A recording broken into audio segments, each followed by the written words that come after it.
Jadi untuk yang ini ke depannya nanti kita belajarnya itu sama-sama kita bahas dalam beberapa pertemuan ke depan. Oke. Untuk penyampaian pertama itu tentang materi Android. Kita persilahkan kepada Saudara Irfan, silakan. Ya, terima kasih Rusyadi. Di sini aku akan menyampaikan pengenalan untuk study jam Android. Itu kita mempelajari apa aja sih? Mungkin bisa langsung next dulu.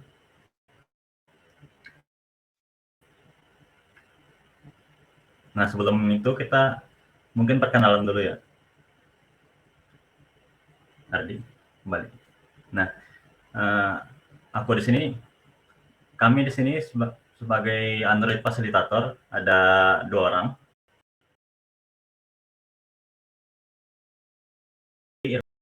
Ya, dan ada Muhammad Argis kedua.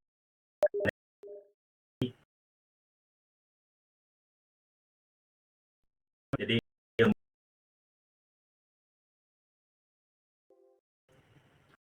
di next.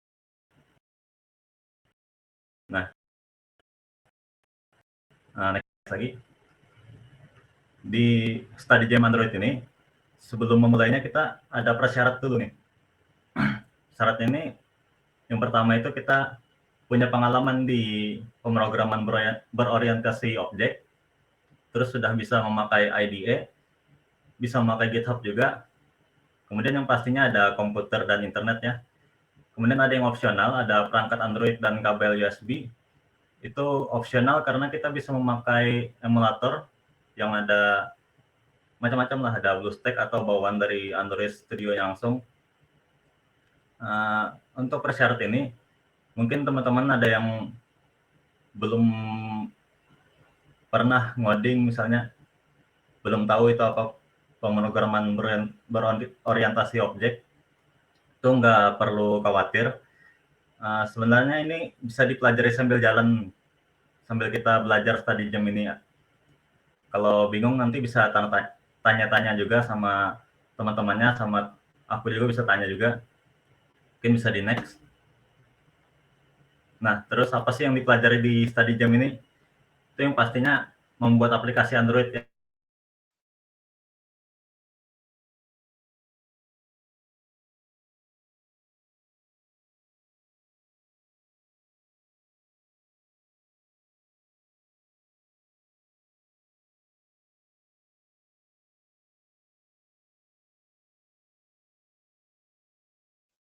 Resource belajar selain yang dari course study jam ini. Kalian bisa di next. Nah, kenapa sih kita memakai Kotlin untuk Android-nya ini? Jadi Kotlin ini di tahun 2019 itu Google sudah berkomitmen untuk membuat pengembangan Android itu semakin mengutamakan pakai Kotlin. Gitu. Jadi ke depannya itu fitur, library, segala macamnya itu perdana tersedia di Kotlin. Jadinya mendingnya kita pakai Kotlin aja supaya ngikutin Google gitu. Mungkin bisa di next. Nah, Kotlin ini kalau sebuah bahasa pemrograman yang modern, yang mempermudah developer gitu. Kalau kalian pernah pakai Java, mungkin tahu lah bedanya nanti. Itu Kotlin itu lebih singkat, lebih enak gitu makanya daripada Java yang nggak perlu ada titik koma juga. Jadi developer juga udah banyak yang pakai Kotlin, yang pakai Android ini. Di tahun 2020 itu masuk peringkat keempat ya untuk bahasa pemrograman Kotlin sesuai survei developer Stack Overflow. Mungkin bisa di next manfaat-manfaat Kotlin itu. Yang pertama itu eksprensif dan ringkas tadi yang seperti gue jelaskan. Kode-kode Kotlin itu singkat ya daripada Java dan lainnya untuk Android. Jadi dapat mempersingkat waktu pengembangan kita gitu.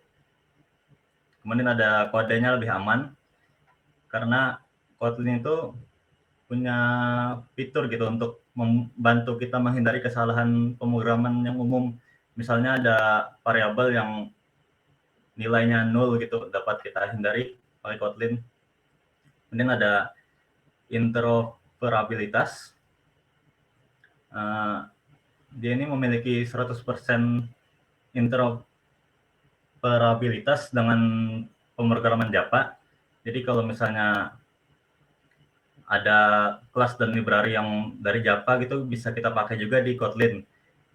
Jadi di Android itu udah banyak kan yang sebelumnya kelas dan library dari Java itu langsung bisa kita pakai di kode Kotlin ini. Jadi nggak perlu bikin ulang gitu. Kemudian serentak dan terstruktur.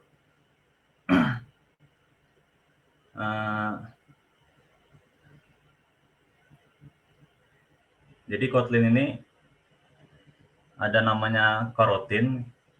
Jadi kodenya itu asinkron gitu. Jadi kodenya bekerja di latar belakang. Jadi nggak ganggu performa aplikasi kita di Android gitu.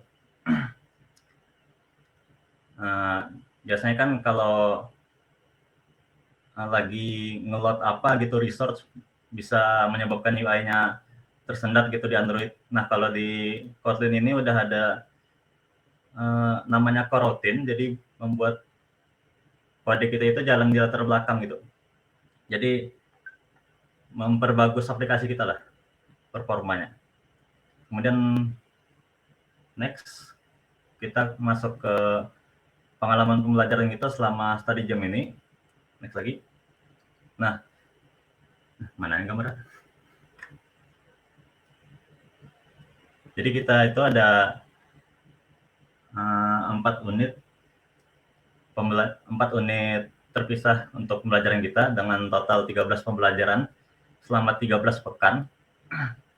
Jadi ini kita 13 pekan ini nggak mesti 13 pekan ya nantinya. Mungkin bisa kita persingkat jadi 12, 11 atau mungkin 10 pekan nantinya sesuai ya nih lah, ketersediaan waktunya nanti. Jadi yang pertama itu di unit 1 kita mempelajari Kotlin dulu sebelum masuk ke Android di unit 2. Kemudian ada di unit 3 itu lebih dalam lagi ke Android, ke arsitektur aplikasinya.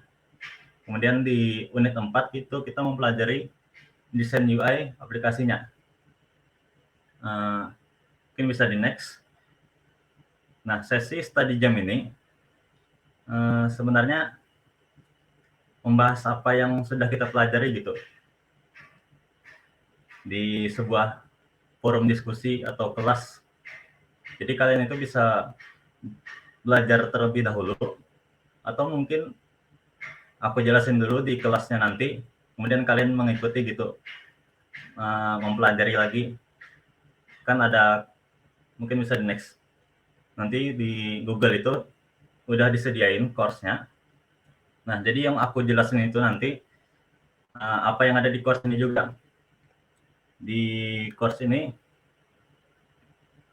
kalian nantinya bisa seperti tadi belajar terlebih dahulu. Nanti aku jelasin biar lebih paham gitu. Kita dapat diskusi materinya. Bisa juga kalian mendengarkan penjelasanku dulu, terus kalian menyelesaikan course-nya gitu, biar lebih mudah menyelesaikan course-nya. Nah, tentang course-nya ini, next. Nah, di sini kita memakai course Android Development with Kotlin. Mungkin bisa aku bagikan linknya ya. Aku bagikan di chat. Nah, course yang kita pakai selama study jam ini, pastinya ini ya, kalian bisa nyelesain dulu, bisa dapetin budgetnya. Nantinya kelas-kelasnya itu ngikutin ini aja, sesuai unit yang tadi, ada 4 unit. Mungkin bisa di next. Nah, seperti yang terlihat di situ, misalnya lesson 1, itu nantinya ada bisa berupa video nanti yang disediakan, bisa berupa kode lab, kayak apa ya, kode lab itu materi penjelasan gitu. Mungkin bisa di next itu ada kode lab. Nah, kode lab itu seperti ini tampilannya. Jadi kalian akan diajarin secara terstruktur. Di kode lab ini akan ada ngodingnya juga atau bila perlu. Nah, nantinya setelah itu kalian akan ngerjain kuis setelah nyelesain semua kode labnya itu. Nah, kalau udah dapat kuis, udah nyelesain kuisnya, kalian dapat badge nih di akun Google Developer kalian. Kalau udah dapat badge ini, tandanya kalian udah nyelesain lesson yang itu, pokoknya lesson yang kalian pelajari itu. Kemudian bisa di next. Nah, ini software-software yang kalian perlukannya sebelum memulai mempelajari Kotlin sama Android. Pertama itu ada Java Development Kit sama Java Runtime Engine. Ini ada di websitenya Java, mungkin nanti bisa dibagikan. Kemudian ada IntelliJ IDE. Ini untuk ngoding Kotlin ya. Kalau Android Studio tentunya untuk membuat aplikasi Android-nya. Kalau di IntelliJ IDEA ini kalian khusus buat ngoding Kotlin aja nanti, beda sama Android Studio-nya. Kemudian ada resource yang bisa kalian gunakan juga untuk pelajari tentang Kotlin sama Android. Nanti mungkin PPT-nya akan kita bagikan aja supaya kalian bisa mengakses linknya. Mungkin itu aja dari perkenalan Android Study Jam. Mungkin ada pertanyaan. Oke, gimana teman-teman untuk Android Study Jam? Ada pertanyaan kah? Pertanyaannya lewat mana, Rosyadi? Masuk aja lewat ini, ada di bagian Q&A, teman-teman. Di bagian chat itu ada Q&A. Ada di chat, ada Q&A, bisa tanyakan di situ. Udah bisa ngakses semua lah.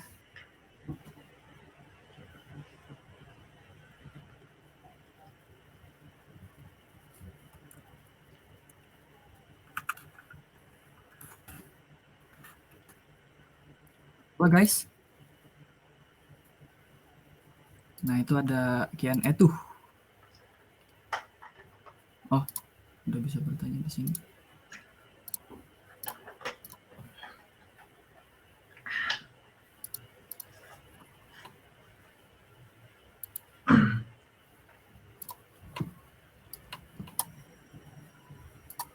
Kita tunggu sebentar dulu ya.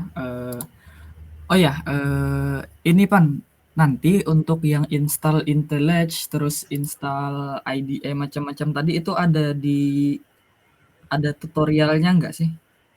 Supaya ini ada ya? Kalau nggak salah di kelas Kotlin-nya tadi yang di unit 1 itu ada buat menginstalnya. Tapi kalau nggak ada pun nanti gampang aja kita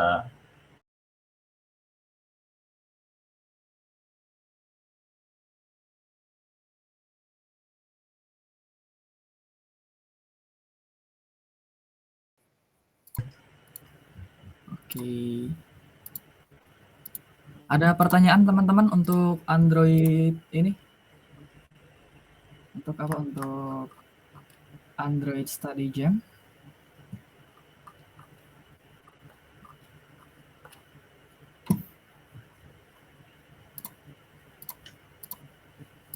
Untuk yang ada masalah sama presensi bisa di ini ya, hubungi kita ya.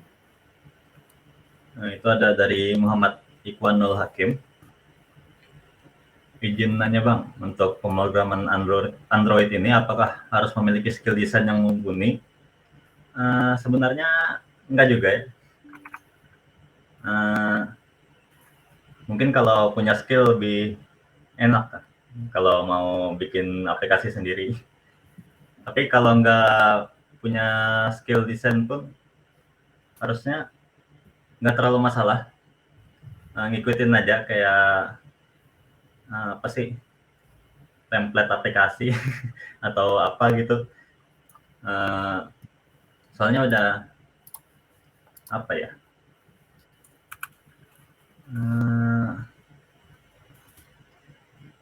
bagian bikin aplikasinya itu beda gitu sama bagian ngedesainnya. Tapi kalau mau sekalian desain pun bisa. Tapi kalau nggak didesain pun nggak masalah gitu. Mungkin gitu ya dari aku. Atau mau Ardi nih nambahin hasil kedua?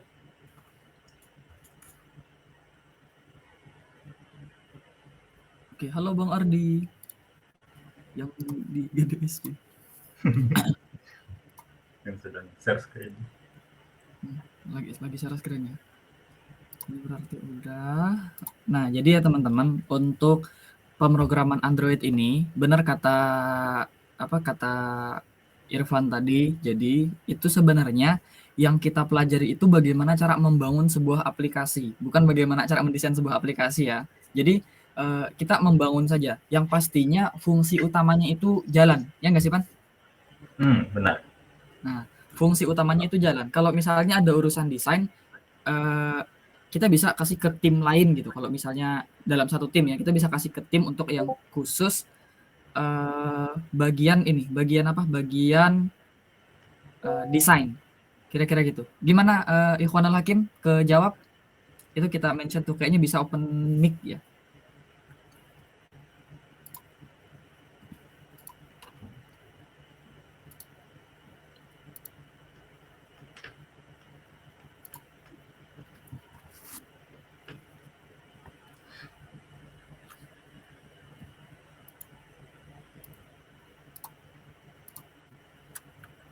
Oke, halo Ikhwanul Hakim.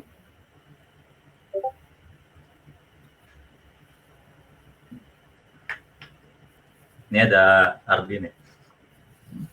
Oke, gimana Bang Ardi? Mas Ardi. Saya bisa bilang halo. Halo. Ya. Kayak mana untuk desain, perlu ada skill desain?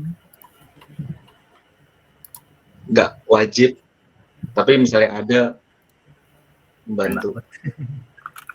Nggak mandatory. Ini kan Android ini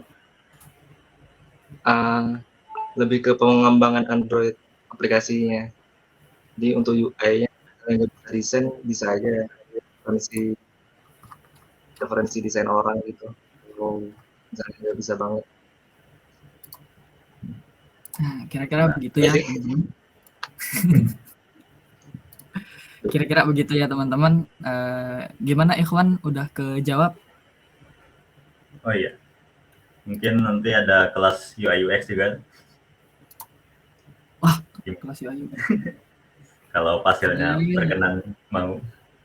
Kita tunggu hasilnya ya. Jadi dari GDSC pun kita lagi nyari hasilnya untuk itu. Tapi kalau misalnya teman-teman ada yang cukup pede dengan kemampuan UI UX-nya, bisa aja hubungi kita ya. Sekalian membantu buat ini, buat apa? Buat jadi core team kita.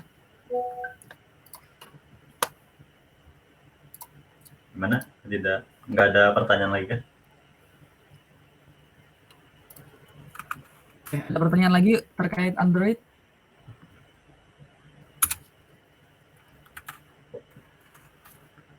Ada tuh. Dari Muhammad Jaisya Fitrianur Rahman. Saya Rian, izin bertanya Bang, pada pemakaian software untuk membangun aplikasi berbasis Android ini, apakah memerlukan laptop dengan spesifikasi yang tinggi atau laptop dengan standar minimum saja sudah bisa? Oke, standar minimum. Ini kali ya, share buat itu minimum requirement. Iya, mungkin Ardi bisa share di websitenya Android Studio itu minimum requirement. Atau mungkin minimum requirement dari Bangkit buat yang pengembangan mobile development kemarin. Kalau nggak salah itu i3 kuat kok.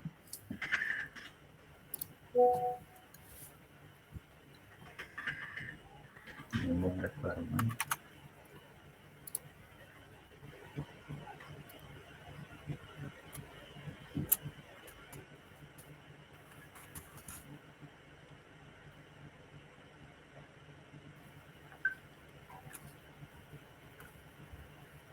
Aku cari minimum.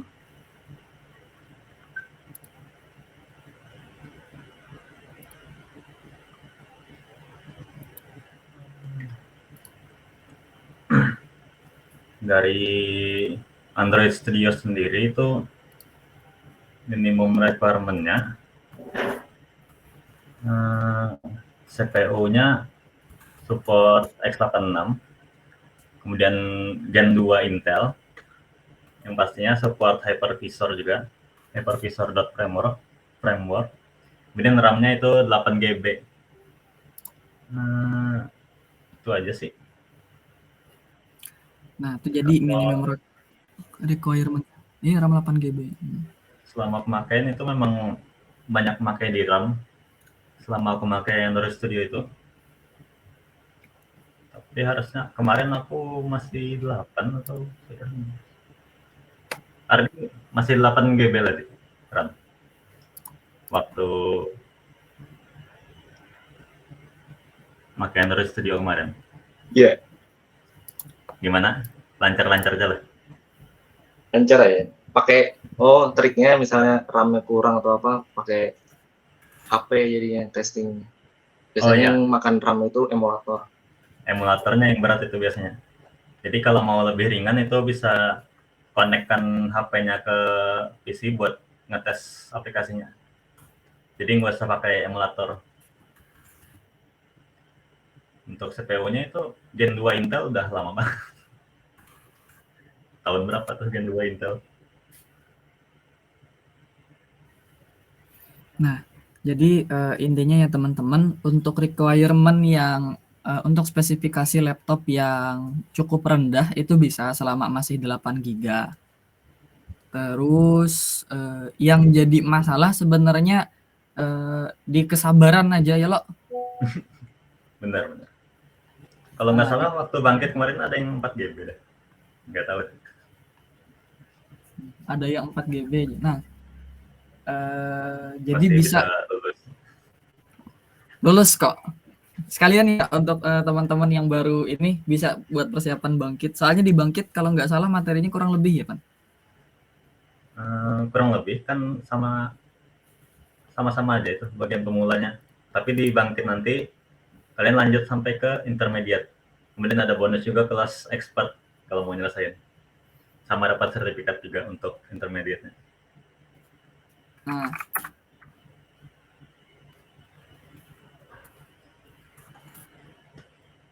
mungkin itu jawaban untuk spesifikasi isinya. Oke, terjawab ya.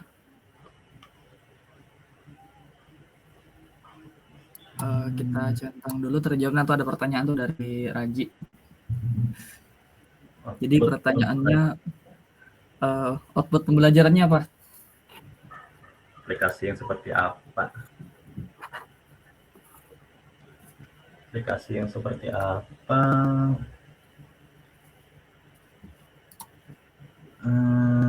Apa ya? Karena ini masih apa namanya?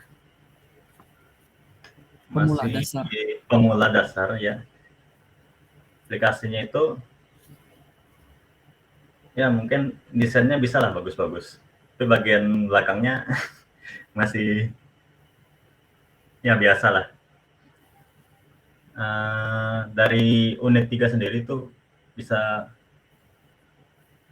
di course-nya itu tadi unit 3 udah sampai arsitektur aplikasi itu udah bisa nampilin data, ngambil data dari internet.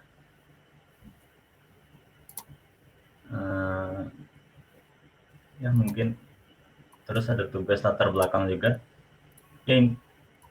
Ya lumayan lah hasilnya, nanti bisa aplikasinya bisa dipakai lah, bisa layak pakai lah namanya, karena udah bisa ngambil data dari internet juga, cuman masih sederhana, cuman sudah layak pakai lah output aplikasinya nanti.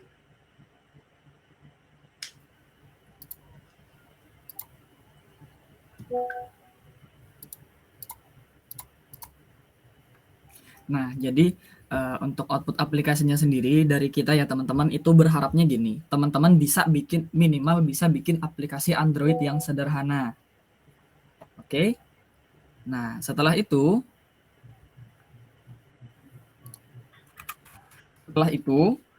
bisa bikin aplikasi Android sederhana, rencana kita di bulan Januari sampai Februari nanti itu ada yang namanya Solution Challenge, teman-teman. Di sana itu challenge untuk apa ya? Ada permasalahan yang dikasih sama Google, kalau teman-teman ingat yang apa 18 apa 20 permasalahan gitu ya. 20.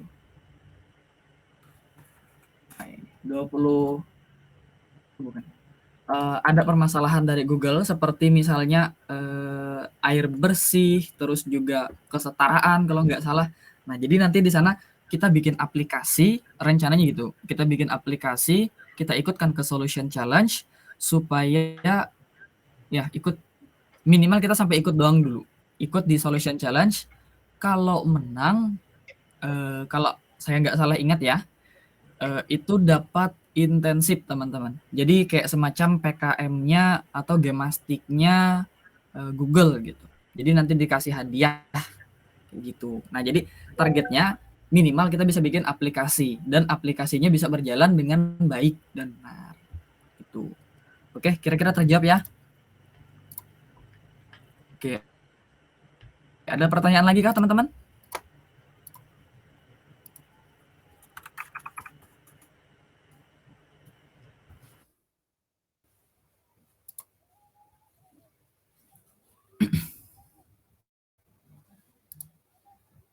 Oke, kayaknya nggak ada ya.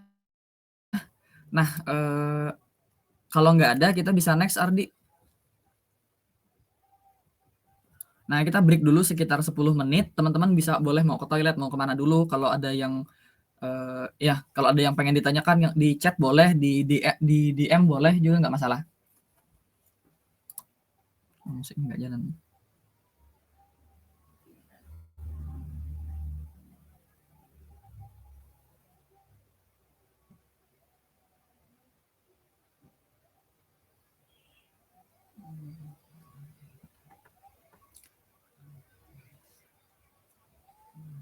Suara PPT-nya nggak masuk.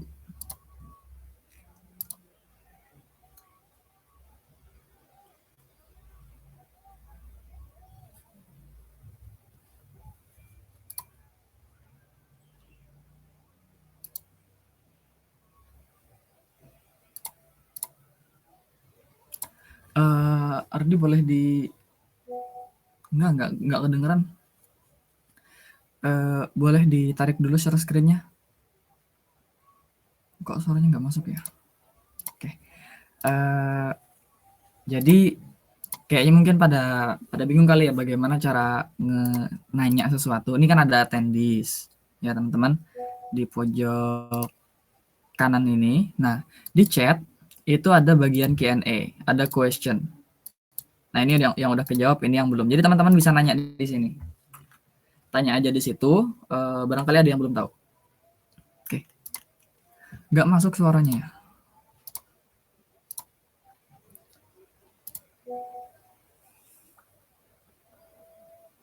Tab Chrome. Pakai tab Chrome, Ardi, yang bisa masuk.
welcome back teman-teman. Tadi mohon maaf ya ada kesalahan teknis.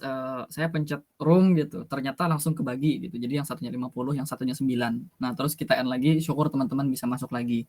Mohon maaf ya untuk yang itu. Next. Nah. Next, Bang. Nah, oke. Selanjutnya kita akan membahas tentang study jam untuk machine learning. Sama seperti Android tadi, kemungkinan kita akan ada sampai 13 pertemuan atau kurang. Dan untuk tempatnya kita masih diskusikan dulu, apakah nanti bakal online saja atau nanti ada kita selip-selipin di sesi offline juga.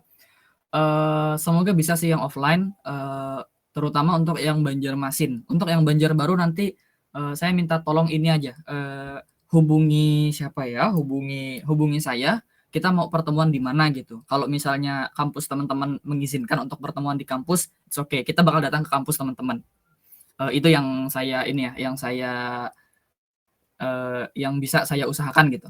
Semoga bisa ketemuan secara langsung di kampus teman-teman. Nah, perkenalkan saya Ahmad Rusyadi, untuk ini bertugas sebagai fasilitator machine learning. Kita akan membahas tentang apa itu machine learning, kita akan membahas tentang bagaimana cara membuat sebuah model, ya, dan kita akan membahas tentang bagaimana klasifikasi gambar menggunakan TensorFlow, teman-teman. Nah, jadi sampai di tahap itu, kalau bisa, semoga sempat kita bisa bagaimana cara mengimplementasikan si model yang ada di machine learning ini ke dalam aplikasi Android. Kan kita udah ada ini, ada study jam Android, terus ada study jam machine learning. Nah, harapannya kita bisa kolaborasi nanti di akhir untuk persiapan solution challenge yang saya mention dari awal, kayak gitu. Next. Oke, tentang course ini. Next. Nah, ada prasyarat juga untuk belajar machine learning.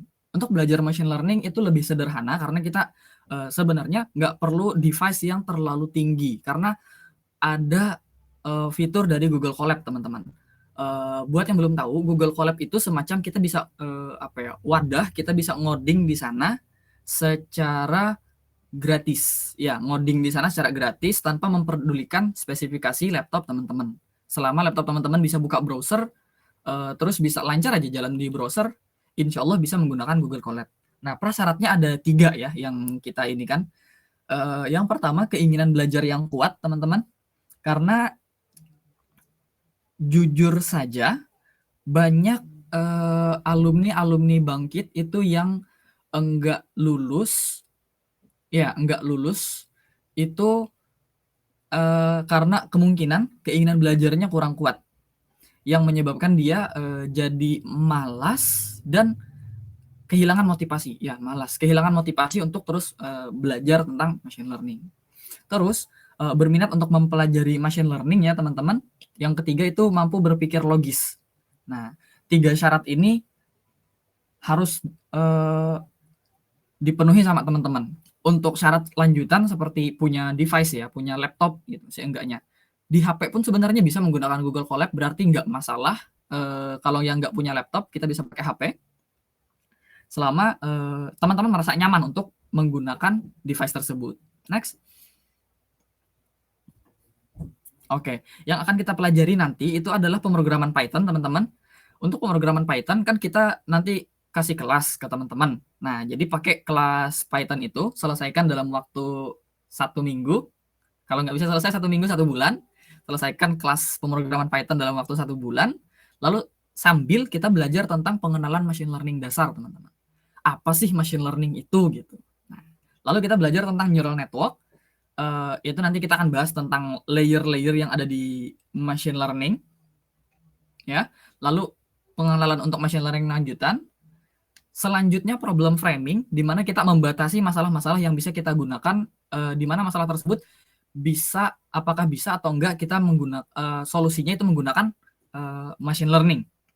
Lalu ada pengenalan TensorFlow, jadi jauh sekali ya teman-teman, dari kita belajar dasar dulu, baru kita pengenalan TensorFlow. Itu jauh sekali, mungkin di pertemuan ke-5 atau ke-6 nanti baru kita belajar tentang TensorFlow. Jadi teman-teman santai saja, yang pertama kita belajar konsep dulu.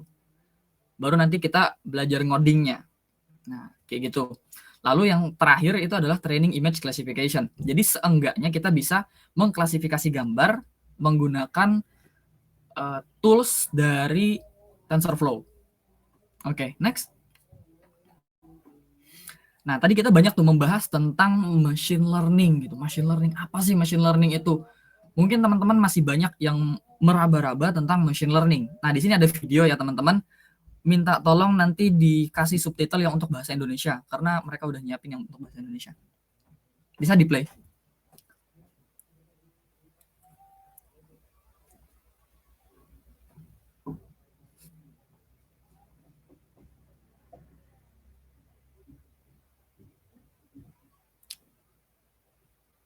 Loh, kok nggak ada Indonesia ya? Terjemahkan otomatis, sorry. Terjemahkan otomatis, bawah-bawah. Ya, terjemahkan. Terus ada yang bahasa Indonesia kalau nggak salah. Bawah lagi.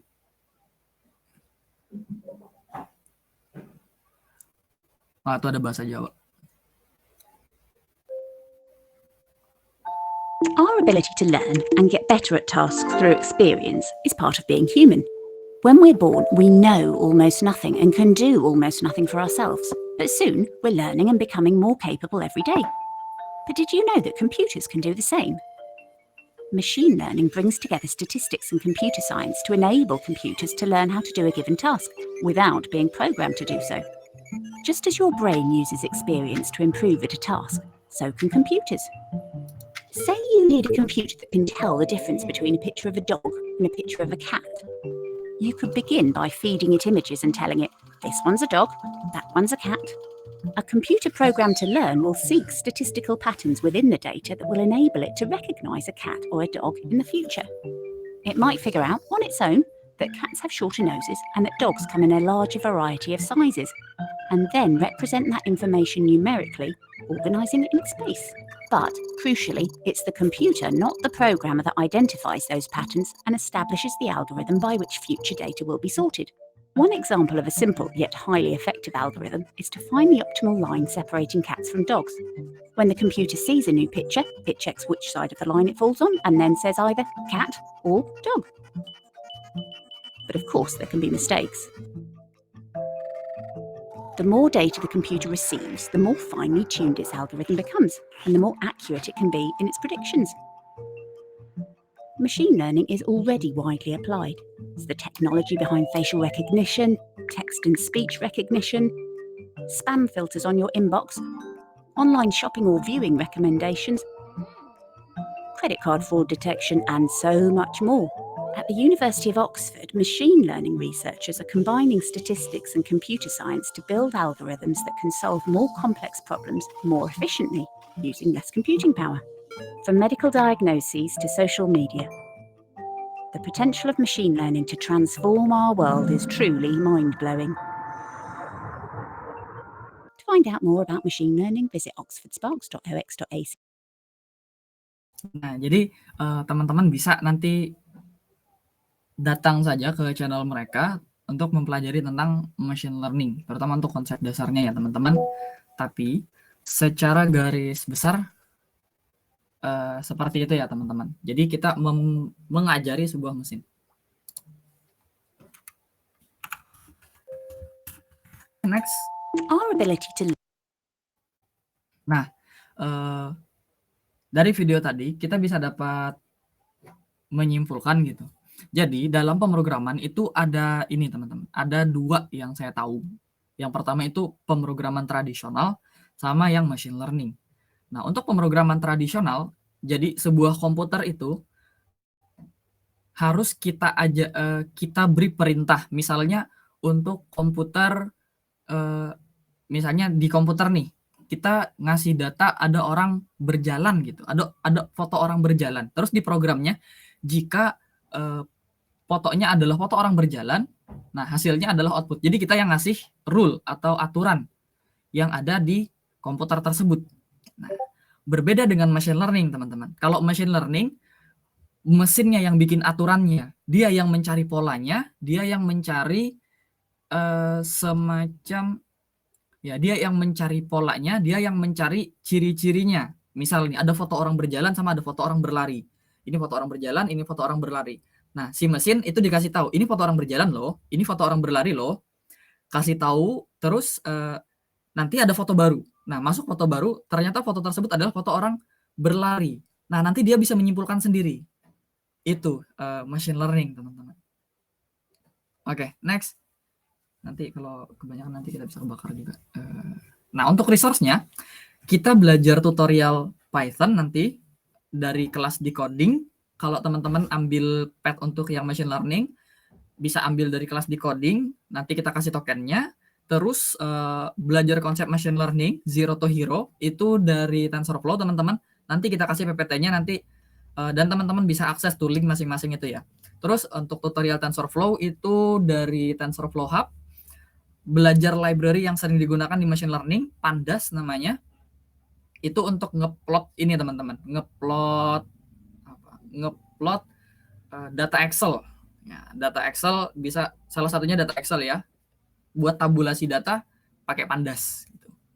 Terus Kaggle Course untuk intro to machine learning. Dan ya di situ ada kelas gratis juga dari Kaggle, bisa teman-teman akses nanti. Materinya bahasa Inggris, jadi bisa dibiasakan ya teman-teman. Next. Oke, ada pertanyaan teman-teman? Silakan masuk ke DMs, kalau DMs, Q&A, ada pertanyaan bisa diajukan di situ.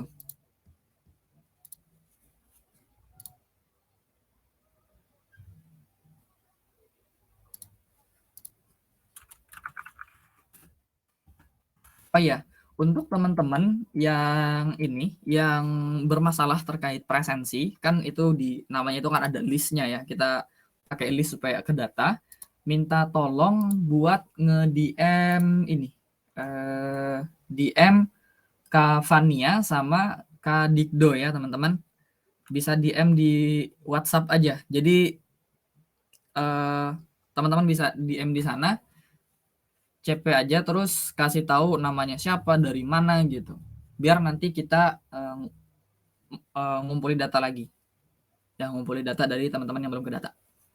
Kayaknya ada ini deh, ada yang datanya kehapus mungkin. Oke, ada pertanyaan teman-teman? Ini udah kejawab semua.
Oke, sekali lagi kita tanyakan, apakah ada pertanyaan teman-teman terkait study jam machine learning?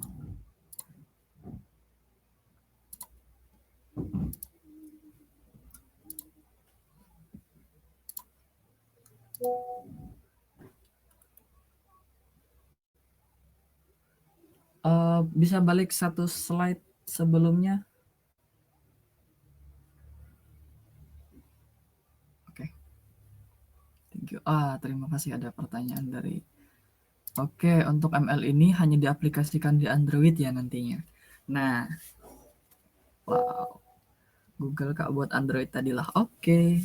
Nah, jadi untuk pertanyaan pertama ya, machine learning ini hanya diaplikasikan di Android saja ya nantinya. Sebenarnya kita bisa juga mengaplikasikannya di website. Nah, tapi untuk cover kali ini, yang di cover kali ini, itu nanti di akhir seenggaknya kita bisa ngedeploy di aplikasi Android. Ya. Sebenarnya target akhirnya itu seenggaknya kita bisa bikin model ya teman-teman, bikin model di machine learning.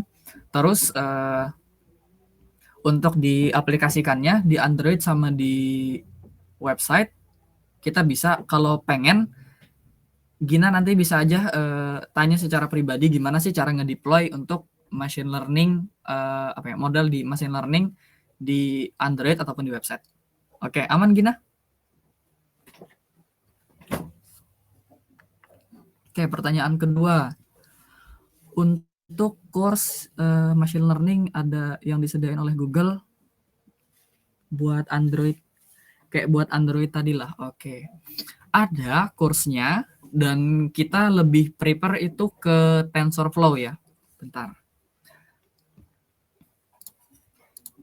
Tapi untuk PPT-nya nanti itu PPT-nya jadi yang kita bahas itu gini teknisnya. Saya sharing tentang materinya. Sharing tentang materinya, tentang konsep tadi. Untuk praktiknya kita bisa tutorial di TensorFlow.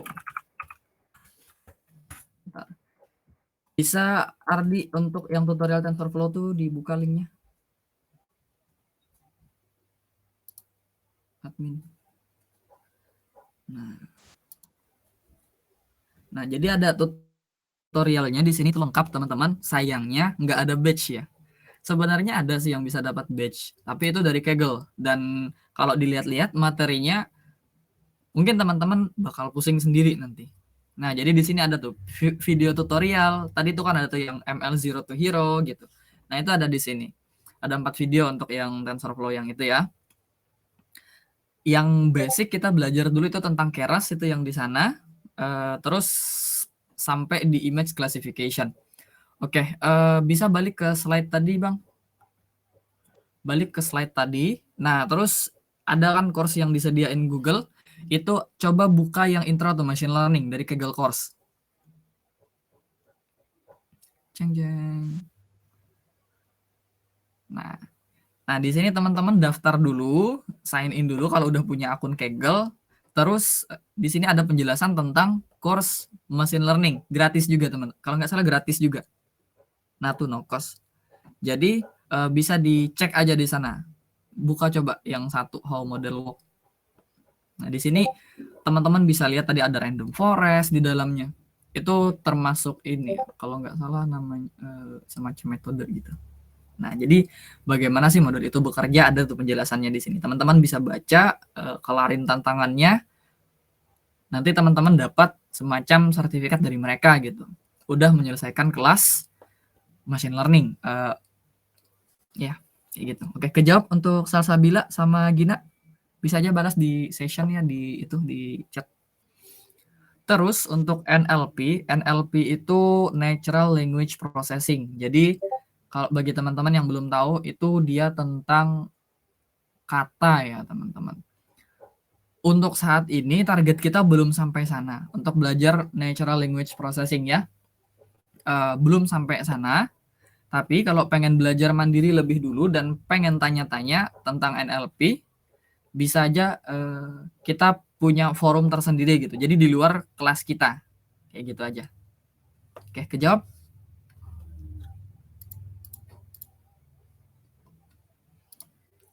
Oke. Ada pertanyaan lagi teman-teman? Untuk implementasinya ya. Kalau di TensorFlow itu ada sih namanya TensorFlow JS, itu untuk website. So, saya gitu untuk website dari tutorialnya itu. Terus untuk aplikasi Android modelnya itu penerapannya pakai TensorFlow apa ya namanya? Ya, aku lupa lagi namanya.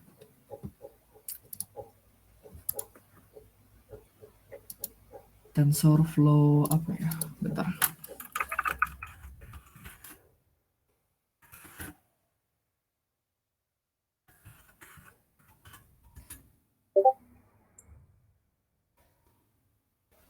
Dari model H5. Oh, TensorFlow Lite ya.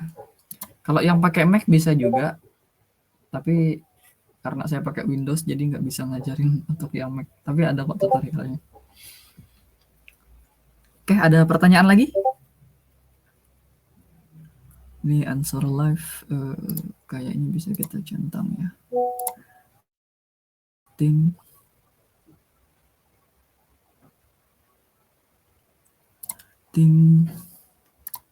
Oke.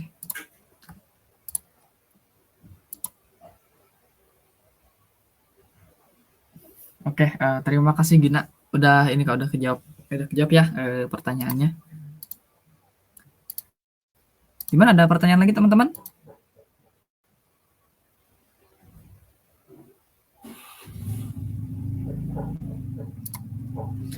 Oke, sepertinya kita tunggu 2 menit lagi. Kita tunggu 2 menit lagi ya, kalau nggak ada sesinya bisa kita cukupkan. Yeay, sesinya udah selesai. Oh iya, ini teman-teman, satu lagi. Jangan sungkan ya. Ya jangan sungkan, sapa aja kita, jangan takut, kita nggak bakal gigit. Jadi bagi teman-teman yang pengen nanya atau yang pengen sharing aja, nggak masalah. Pembelajarannya dimulai hari apa? Pembelajarannya kita mulai untuk Android kapan, Pan?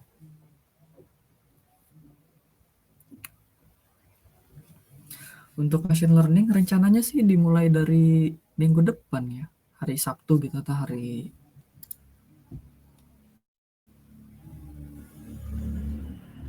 Sabtu atau hari Minggu gitu. Sama sih. Rencananya emang hari Sabtu atau Minggu. Soalnya kan kalau hari Senin sampai Jumat banyak yang kuliah. Tapi nanti kalau mau didiskusikan boleh. Nah, boleh kalau mau didiskusikan, karena to be honest ya, jujur teman-teman, selain satu mata kuliah yang saya kerjain, saya gabut. Saya nggak ada mata kuliah. Nah, yang ini lagi nih, nggak ada mata kuliah. Jadi tentukan aja nanti. Mungkin bisa kita voting juga untuk waktunya. Kemana TA, Pak? Kerjain itu TA. Ya, kami sambil ya ngerjain TA. Semoga, doakan ya teman-teman, semoga cepat lulus. Oke, ada pertanyaan lagi. Nah, untuk machine learning itu kemungkinan hari Sabtu Minggu juga. Tapi kan kita ada 2 nih regionnya nih, Banjarbaru sama Banjarmasin. Nanti kita pisah dulu. Nanti kita pertemuan pertama dulu. Bisa di sana sharing session aja dulu, nggak perlu ada materi. Nah, nanti teman-teman pengennya gimana bisa dibicarakan di sana ya. Dan minta tolong teman-teman untuk ini aja nanti, untuk keaktifannya gitu. Jadi nggak kaku, dan jangan sampai ini jadi kuliah online jilid 2 atau jadi kuliah jilid 2. Pokoknya jangan. Kita di sini sama kok teman-teman, sama-sama belajar. Hanya saja bedanya ini, saya gitu, terus juga Irfan itu pernah belajar dari pengalaman terdahulu. Pada kasus ini misalnya Bangkit. Nah, dari situ ini kami pengen nge-share ilmu yang kami dapatkan supaya nanti teman-teman bisa lebih siap, misalnya untuk yang program Bangkit atau untuk program yang lain, atau teman-teman yang pengen belajar tentang teknologi, terutama di bagian machine learning sama Android. Itu aja sih yang harapan kita. Oke. Ada pertanyaan lagi, untuk mengganti course apakah bisa Bang dari Android ke ML? Bisa. Selama teman-teman masih bisa mengikuti. Kalau mau pilih keduanya pun bisa, nggak masalah. Karena ini gimana ya? Kita nggak bisa menentukan, kami sebagai fasilitator itu nggak bisa memaksa atau menentukan, oh kamu bagusnya di sini, kamu harus ikut ini. Enggak. Teman-teman boleh pilih sebebas teman-teman. Karena ini pada dasarnya gini, ilmu itu bisa diambil dari mana aja teman-teman. Nah, salah satunya dari course-course yang kayak gini. Terus juga ada course-course online yang gratis gitu. Ada banyak yang kesempatan teman-teman. Posisi kami di sini hanya mewadahi teman-teman. Jadi bebas. Teman-teman boleh milih dari Android ke machine learning ataupun sebaliknya. Selama teman-teman masih bisa mengikuti. Untuk Android, spoiler alert, teman-teman akan lebih banyak ngoding tentang Bener nggak sih, Man? Ngoding tentang Kotlin tadi udah ya, terus nggak ngedesain ya. Tapi aset-asetnya udah kesedia. Bikin aplikasi Android dan itu kayaknya cukup menarik untuk diikuti. Kalau di machine learning kita lebih banyak membahas tentang konsep dulu. Itu aja. Oke, kejawab Hafiz?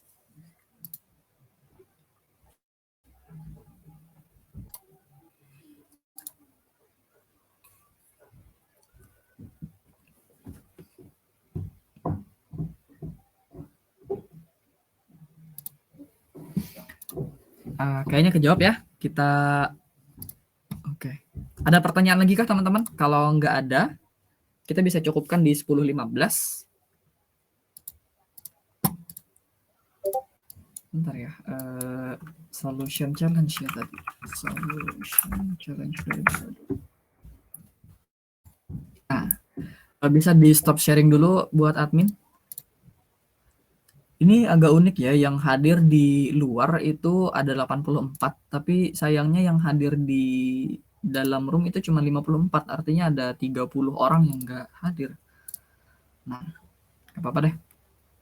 Nah, ini solution challenge untuk tahun lalu sih ini. Nah, jadi dia itu ada 17 pembangunan berkelanjutan dari PBB. Nah, no poverty, terus no hunger, good health, quality education, gender equality, clean water and sanitation, dan seterusnya. Terus apa sih dari solution challenge ini? Nah, bentar dulu ya kita jawab yang itu, kita jelasin dulu. Apa sih solution challenge ini? Jadi teman-teman harapannya itu bisa bikin sebuah produk menggunakan teknologi Google, terus dari produk tersebut menyelesaikan masalah sekitar. Misal, di Kalimantan kan sering kebakaran. Harapannya kita ada sih yang bisa bikin aplikasi tentang gimana cara mengatasi permasalahan tersebut. Misalnya aplikasi pendeteksi kebakaran gitu, atau aplikasi ya sih yang paling GG misalnya aplikasi pendeteksi kebakaran ya. Nah, terus di daerah-daerah kita kan ada beberapa tuh yang kena banjir. Kita bisa bikin sosial media untuk sosial media, atau kita bisa bikin aplikasi tentang informasi banjir. Jadi misalnya nih, kalau misalnya hari ini banjir di daerah mana gitu. Nah, lewat aplikasi itu langsung kekirim tuh ke notis ke HP kita. Terus ada rute-rutenya juga, misalnya rute-rute penyelamatan diri. Nah, semacam itu teman-teman. Yang pengen kita ini, yang kita harapkan dari solution challenge ini. Nah, untuk 3 pemenang teratas dapat $3.000. Itu bisa rakit PC kok. Rakit PC. Nah, untuk 50 dapat kaos dari Google. Memang benar-benar kaos gitu dari Google. Nah, itu. Kayak ada pertanyaan lain tuh tentang juara GCP yang ada dikirim di Discord. Selain dari study jam Android dan machine learning tadi, teman-teman, itu ada ini, ada mana ya? Aku ngirim di mana sih di sini ya? General. Nah, ini. Itu ada study jam lagi, tapi yang nge-handle ini bukan dari GDSCULM. Kita mewadahi dan kita menyampaikan informasi. Mungkin nanti bisa kita ngerjain sama-sama ya untuk batch-batchnya atau tantangan-tantangannya supaya kita bisa dapat kaos-kaosnya. Nah, juara GCP itu kalau yang season 1 mereka menyelesaikan challenge, terus juga ada menyelesaikan tantangan-tantangan gitu dari Google juga. Kita pakai platform Google Developer ya kalau nggak salah. Google Developer. Nah, untuk hadiahnya itu ada baju, ada pouch itu, terus ada t-shirt, ada phone holder tuh, organizer bag. Pokoknya yang ada di itu, yang kita kirim itu. Ini untuk ini ya, spoiler dulu. Karena juara GCP belum keluar. Kalau nggak salah keluar di bulan ini juga. Kalau bisa teman-teman nge-push, atau kita nanti ngerjain bareng-bareng gitu, ngumpul buat ngerjain bareng-bareng, bisa banget tuh. Ngerjain bareng-bareng, dapat baju sama-sama. Itu sih harapannya. Oke. Kejawab Krisna.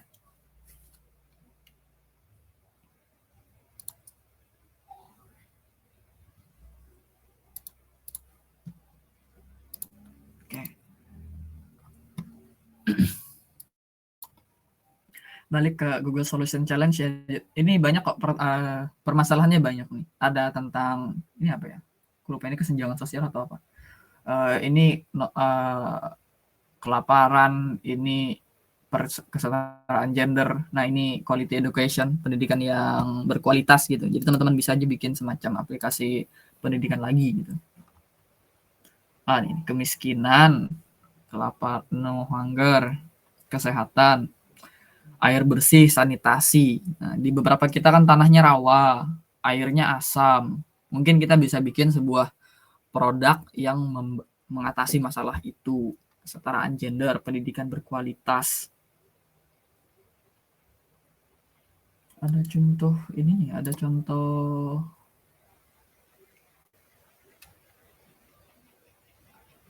apa? Contoh projectnya nih. Nah, energi yang terjangkau dan bersih untuk pertumbuhan ekonomi dan lain-lain. Ini ada kok contohnya. Teman-teman bisa akses ini gratis. Akses di developer.google.com. Kita bakal banyak nanti main-main di sana. Oke, ada pertanyaan lagi guys? Wah, udah lewat 1 menit nih. Oh, udah lewat 2 menit. Kalau nggak ada bisa kita cukupkan?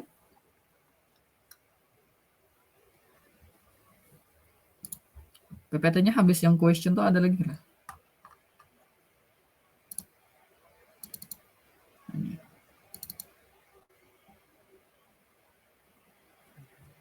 Oke. Kayaknya cukup. Terima kasih teman-teman yang sudah berkenan hadir. Untuk teman-teman yang tadi bermasalah di bagian presensi, bisa DM atau hubungi pribadi itu Fania sama Dikdo. Bisa hubungi mereka buat kita data ulang, terutama yang bermasalah tentang itu. Oke. Saya Ahmad Rusyadi, ini ada admin GDSC Universitas Lambung Mangkurat sama Irfan. Ada Irfan? Oke. Nah, ini Irfan. Kita pamit undur diri. Sia, thank you.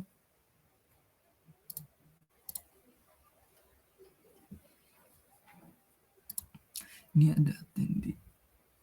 Jangan lupa isi presensi ya, teman-teman. 27 room.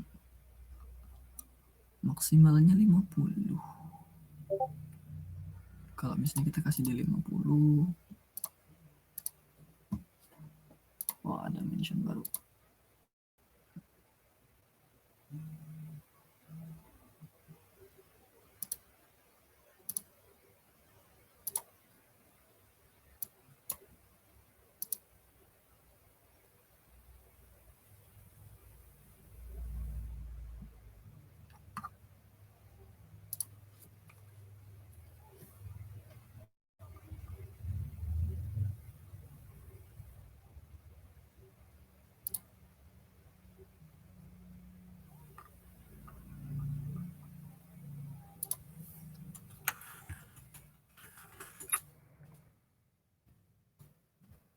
Thank you ya teman-teman yang udah berkenan hadir.